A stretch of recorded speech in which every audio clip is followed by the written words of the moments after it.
un sistema di lavoro che in particolare ha affinato il prefetto Mulas, per cui oggi c'è una maggiore attenzione e specializzazione nella verifica di quelle che sono le situazioni diciamo, di grigia, dell'area grigia su cui noi interveniamo con le interdittive, quando c'è il sospetto del tentativo di infiltrazione nell'economia. Ma in genere tutte le prefetture oggi stanno raggiungendo un grado di specializzazione.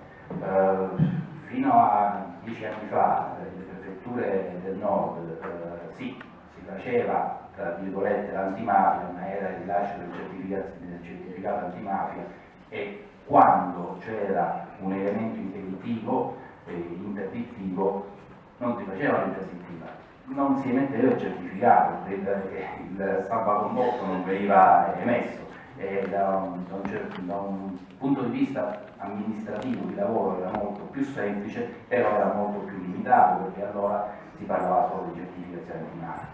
D'altra parte di antimafia nelle prefetture si comincia a parlare, come sapete, nel 72, con la legge di La Torre e la grande intuizione del perseguimento di dove stanno i soldi capitali, quali sono gli affari che fa il criminale o la criminalità organizzata, per colpirlo in quello a cui lui tiene. E da lì quindi l'introduzione dell'alto commissario, la lotta alla criminalità organizzata, e discendente tutta la normativa del sistema antimafia, che arriva con una sua prima sistematizzazione nel 1990 con la legge 55. E di lì comincia ad esserci la vera svolta verso l'attuale sistema che vede le interdittive. Di là allora si cominciava a parlare di informazioni atipiche. Oggi siamo arrivati alle interdittive, non sottovalutando il legislatore anche l'aspetto di favor verso le imprese tra virgolette buone, che per fortuna sono la maggior parte, e quindi la creazione delle white list, poiché bisogna favorire anche la velocità delle economie, delle attività commerciali e imprenditoriali.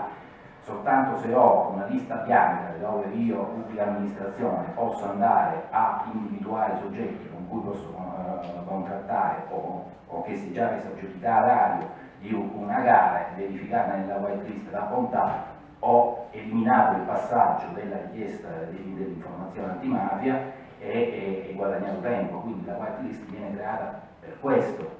Le nostre informazioni antimafia invece purtroppo, proprio perché devono portare a un risultato certo, inattaccabile, durano tempi piuttosto lunghi.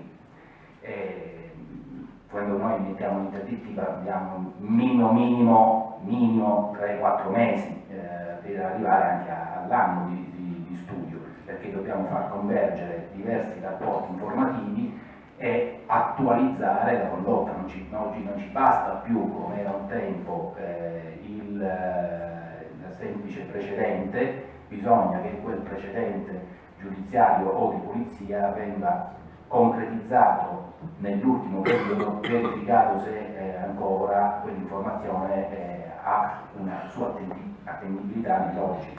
Soltanto così le interdittive antimafia resistono ai ricorsi che vengono sistematicamente, ormai sempre, presentate da chi viene colpito dall'interdittiva.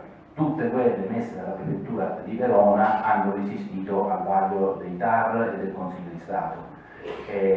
Quindi questo avvalora la bontà del lavoro svolto e purtroppo avvalora anche l'esistenza di un sistema che è presente.